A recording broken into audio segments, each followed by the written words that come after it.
আমার দেশের পাহাড়ে যারা আছেন, যারা দীর্ঘদিন নির্যাতনের শিকার হয়েছেন, তারা প্রশ্ন করবে সবাইকে নিয়ে বাংলাদেশ।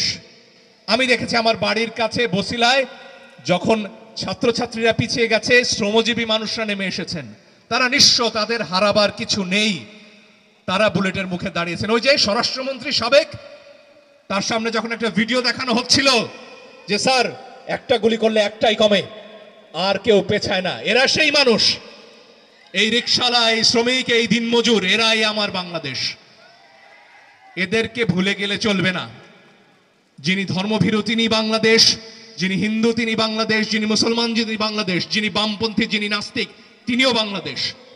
এই সবাই আমরা একসাথে হয়েছি বলেই আজকে নতুন বাংলাদেশের স্বপ্ন আমরা দেখতে পাচ্ছি। আমরা বলছিলাম না মত প্রকাশের স্বাধীনতা চাই, আসল কথাটা কি? দ্বিমত প্রকাশের স্বাধীনতা চাই।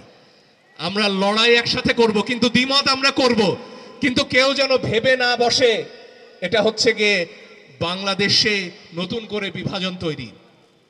এত সহজে আমরা আর বিভক্ত হব না, কারণ এই যে সম্মিলিত শক্তি, তাদের যে কোনো একজনকেও যদি আমরা ব্যর্থ হতে দেই, আন্দোলন ব্যর্থ হবে।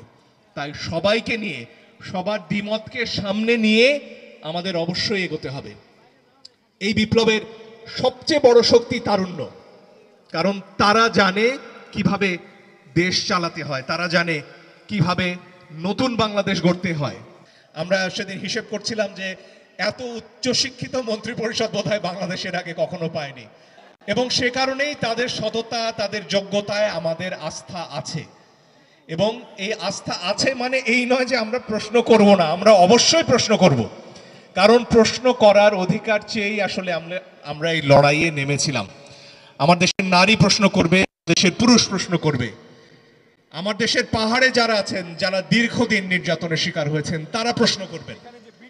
আমার দেশের পুলিশ সদস্যরা প্রশ্ন করবেন যে কারা তাদের বাহিনীর এই অবস্থা করলেন।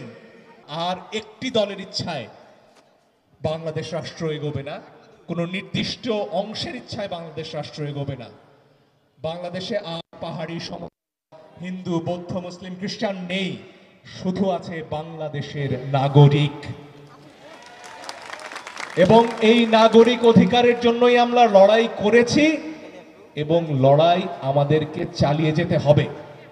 নতুন সরকার 15 দিন 20 দিন গেছে, এদের সময় দিতে হবে, প্রধান উপদেষ্টা যেটা বলেছেন। এবং আমরা প্রশ্ন সময় ধরে করতে থাকবো, কিন্তু এই সরকারের কার্যক্রমকে আমরা যদি থমকে দেবার চেষ্টা করি, তাহলে কিন্তু আমাদের স্বপ্ন আমরা অর্জন করতে